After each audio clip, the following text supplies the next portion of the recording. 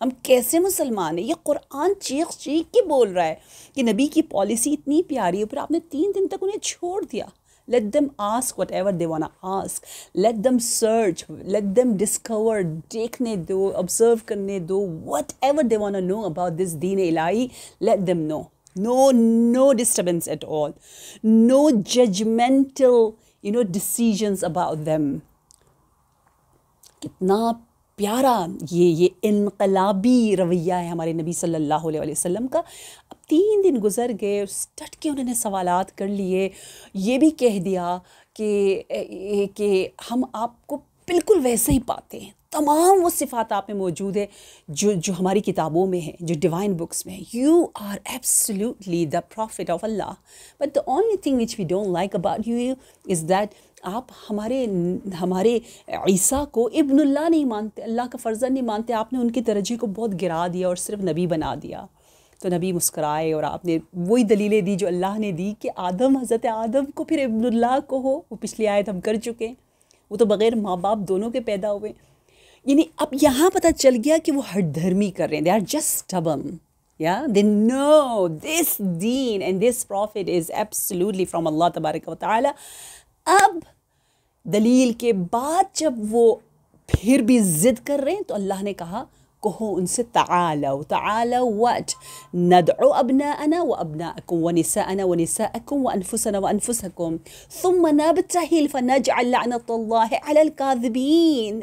یہ تو بالکل لاجیکل ہے نا کہ اب تو ایسا ہی ہونا چاہیے. آؤ ہم اپنی بیٹیوں کو بلاتے ہیں، تم اپنی بیٹیوں کو بلاؤ.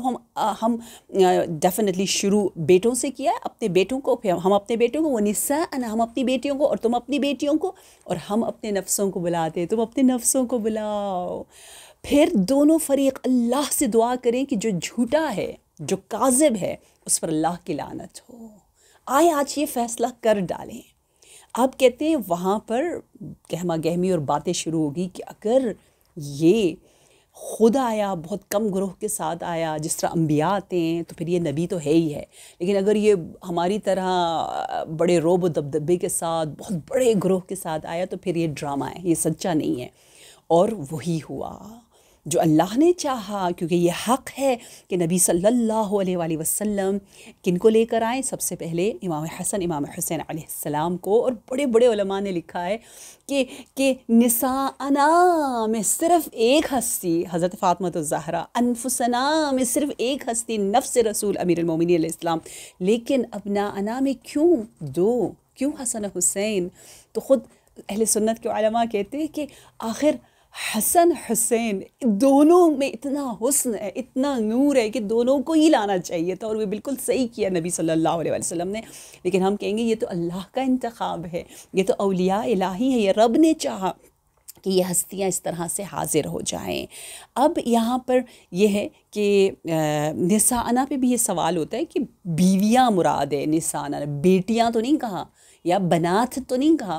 تو جواب ایک بڑا پیارا ایک سنی عالم نے دیا ہے کہ قرآن میں ہے نا یستحیون نساءکم ویقتلون ابناءکم، کہ یہودی جو ہے وہ کیا کرتے تھے، یہودی کے جو فساد تھے فرعونی، وہ یہ کرتے تھے کہ ان کے بیٹوں کو مار دیتے تھے اور بیٹیوں کو اور خواتین کو قتل کرتے تھے. جب بیٹوں کے سامنے نساء ساتھ، یعنی کہ اس کے ساتھ جو ورڈ آئے بیٹوں کے ساتھ، تو اس کا مطلب بیٹیاں ہوتی ہیں. قرآن میں یہ بار بار اس طرح استعمال ہوا ہے.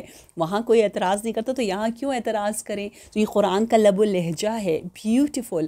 اور امام علی علیہ السلام کی فضیلت جو تمام انبیاء پر، یا اولی العزم سوائے رسول اللہ کے علاوہ تمام انبیاء پر، ہم مولا کو جو اتنی فضیلت دیتے ہیں اور اس پہ بہت سے لوگ ہضم نہیں کر سکتے، تو ان کے لیے یہ دندان شکن ہم کہتے ہیں جواب ہے کہ ارے یہ تو قرآن سورہ آل عمران گواہی دے رہا ہے کہ نفس رسول، جو نفس افضل البشر سید الانبیاء ہو، وہ یقیناً تمام انبیاء پر زیادہ فضیلت اور برتری رکھتا ہے.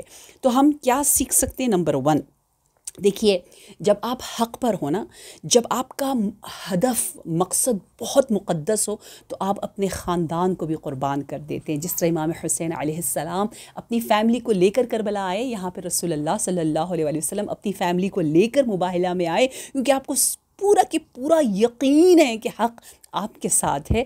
وہ جگہ جہاں پر مباہلہ ہوا اس کو آج کل مسجد الاجابہ کہا جاتا ہے، جو مدینہ میں ہے، جہاں دعا ابھی بھی مستجاب ہوتی ہے.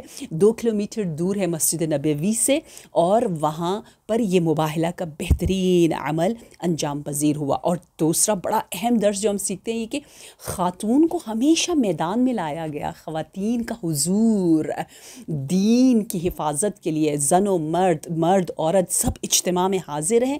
اور دعا کرتے ہوئے بچوں کو نہ بھولو. بچے جب آمین کہتے ہیں تو بات ہی کچھ اور ہوتی ہے. تو یہاں ہمیں بہت سی خوبصورت درس اور بہت سے پیارے پیارے نکات ہم نے آج سیکھے. الحمدللہ پروردگار عالم ہمیں توفیق دے کہ ہم پنجتن علیہم السلام سے اسی طرح متمسک رہیں اور ان آیات کے ذریعے اپنی زندگیوں کو بدلیں. آگے دیکھتے ہیں اسی سے مربوط کچھ آیات ہے جس کو مجھے لگتا ہے آج میں کور کر لیتی ہوں. آیت نمبر 2 and 63. ان ھذا لہو القصص الحق، یقیناً یہ برحق واقعات ہیں اور اللہ کے سوا کوئی معبود نہیں. وما من الہ الا اللہ وان اللہ لہو العزیز الحکیم، اور بے شک اللہ ہی کی ذات غالب آنے والی باحکمت ہے. قصے کو قصہ کیوں کہا جاتا ہے؟ اصل میں قصہ کہتے کسی کے قدموں کے پیچھے پیچھے چلنا، ٹھیک ہے، سٹیپس کے جہاں سٹیپ رکھا ہے آپ اس کے پیچھے نشان قدم پر چلنا. تو کیونکہ کہانی کہتے ہوئے آپ اس بندے کے صاحب کردار کا پیچھا کر رہے ہوتے ہیں، تو پیچھا کرنے کو قصہ کہا جاتا ہے. So beautiful. تو یہ سارے قصے ہیں جو اللہ ہمیں بیان کر رہے ہیں.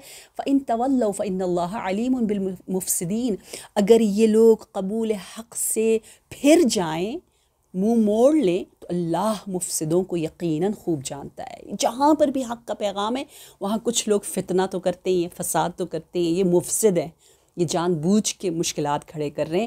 تو اس کا مطلب یہ نہیں ہے کہ آپ کی بات حقانیت پر نہیں ہے، آپ حق پر ہو لیکن وہ فساد کر رہے ہیں، کوئی بات نہیں. فَإِن تَوَلَّوْا، اس زمانے میں بھی بہت سے لوگ حق سے منہ موڑیں گے. بہت سے لوگ جناب زہرا سلام اللہ علیہا کی چادر تطہیر کو جانتے ہوئے اس کے باوجود حجاب کو واجب نہیں سمجھتے. کرنے دو، کوئی بات نہیں، کوئی بات نہیں. فساد ہر دور میں ہوگا، لیکن ہم نے اہل مباہلہ کے ساتھ رہتے ہوئے نہ صرف اپنے آپ کو بلکہ اپنے اہل اور خاندان کو بھی قربان کرنا ہے تاکہ یہ اسلام پھلے پھولے انشاءاللہ. والسلام علیکم ورحمۃ اللہ وبرکاتہ.